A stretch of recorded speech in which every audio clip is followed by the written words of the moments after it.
I work on a lot of construction sites, and if you know the reputation of a construction site, they're usually a little tough. Language is usually a little coarser. There's high stakes and high drama, and it's just going to be, they're often not very spiritual places as you're dealing with construction equipment and cranes and loud noises and all of that. A few years ago, I was working on the renovation of the Washington, D.C. temple, and very, very few of the contractors were members of the church. Okay. But those of us on the core team who were members of the church worked very hard to create a job site where the Spirit could be felt.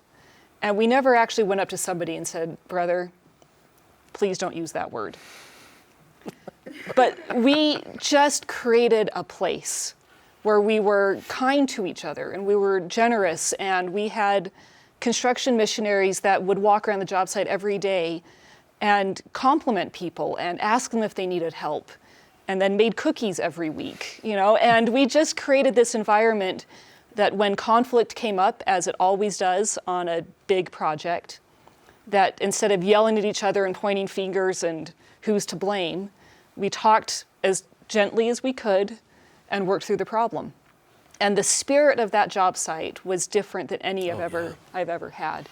Some of the workers who had worked on multiple temples, not as members of the church, joined the church because something was different about that site.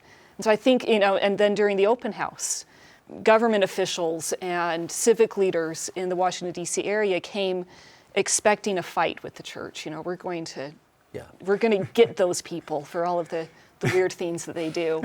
And the spirit of love that was on that job site completely disarmed everyone who walked in.